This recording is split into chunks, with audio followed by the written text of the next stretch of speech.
Hi guys.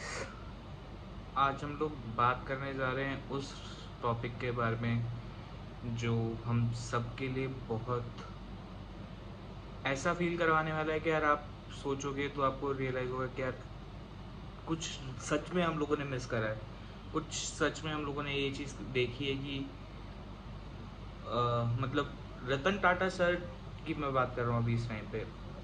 रतन Tata sir से मैं कभी पर्सनली मिला नहीं।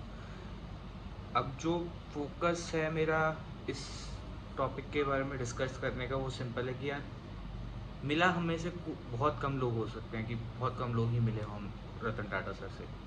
बट उनकी जब डेथ की न्यूज़ सुनी, मैं तो उनको जानता भी नहीं हूँ, मतलब सिर्फ उनके बारे में सुना हुआ है, सब ऐसा सब कुछ है। तो आई सॉ दैट कि यार उस इंसान के लिए मेरी आंखों में आंसू आ गए जिनको मैं जानता तक नहीं हूँ। दैट्स वॉट हिज ऑरा, मतलब उनका पूरा का पूरा ऑरा ही ऐसे काम करता था कि आप बेशक उनके बारे में जानो चाहे ना जानो चाहे कुछ भी हो, बट उनके लिए एडमायरेशन लोगों के दिमाग में अभी भी है और वो होनी भी चाहिए। Actually I belong from UP, so UP में एक चीज़ बोली जाती है कि इन तीन लोग, ये जो तीन टाइप के लोग होते हैं, ये हमेशा ही गलत काम करते हैं। द फर्स्ट वन इज आपके गैंगस्टर्स वगैरह जो होते हैं। दूसरे होते हैं पॉलिटिशियंस, जिनको बोला जाता है कि यार ये भी मतलब कुछ ना कुछ गलत तरीके से ही आगे बढ़े होंगे। एंड जो तीसरे नंबर का इंसान आता है वो है अपने बिजनेसमैन। बट अभी अगर देखा जाए बिजनेसमैन, मतलब लोग समझते हैं कि यार सारे के सारे जितने बिजनेसमैन होते हैं सारे के सारे गलत तरीके से आगे बढ़ते हैं। एंड कुछ कुछ होता है ऐसे कि कुछ कुछ मतलब गलत तरीके से आगे बढ़ते हैं, बट रतन टाटा सर ने जो टाटा कंपनी की लेगेसी बनाई थी और बनाई है, आने वाले टाइम पे उनके जो कल्चर आएगा आगे, आई डोंट नो कि वो कैसा काम करेगा, बट अभी तक हम लोगों ने जो भी चीज़ें देखी वो ये देखी यार, काफ़ी काफ़ी ज़्यादा अच्छी चीज़ें हुई हैं रतन टाटा के सर के मतलब साथ में, उनके उनकी लेगेसी के अंदर।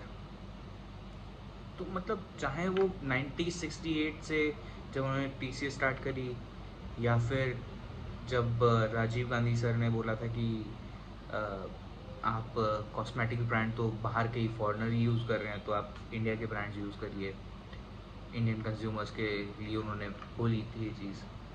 तो रतन टाटा सर की कंपनी ने एक ब्रांड लॉन्च करा जिसका नाम था लक्ष्मी, और लक्ष्मी आज की डेट में लैक्मे के नाम से जाना जाता है। तो अब ये जो बिजनेस माइंडसेट था रतन टाटा सर का और टाटा ग्रुप का, विच इज़ एक्सेप्शनल। और अगर देखा जाए फ्रेम ऑफ माइंडसेट इंडिया का, इस इकलौते बंदे ने चेंज करा यार, कि ज़रूरी नहीं है कि आप सिर्फ धोखाधड़ी, फ्रॉड, ये सारी चीज़ें करके अपने बिजनेस को सक्सेसफुल करो। मेन जो टारगेट है वो ये भी है कि आप अपनी कंपनीज के थ्रू जितने भी लोग हैं उनके लिए कितना भला कर सकते हो। एंड आई मतलब I am proud to say that India में चौथे नंबर की ऐसी कंपनी है टाटा ग्रुप की जो सबसे ज़्यादा प्लेस्ड करती है लोगों को। बाकी तीन जो कंपनीज हैं, तीन कंपनीज मतलब प्राइवेट लोगों की है ही नहीं। जो चौथी नंबर की कंपनी है वो टाटा है। टाटा के जितनी भी ग्रुप कंपनीज हैं वो सारी की सारी सबसे ज़्यादा लोगों को एक्वायर करती हैं। उससे पहले तीनों की तीनों जो कंपनीज हैं they are government owned companies. So eventually आपने मास स्केल पे चेंज करा है रतन टाटा सर ने, टाटा ग्रुप ने। अब जब ये सारी चीज़ें होती हैं तो आपके दिमाग में एक सिंपल सी चीज़ आती ही आती है, डेफिनेटली आएगी, कि यार ये बंदे ने कैसे करा, और ये बंदा मतलब।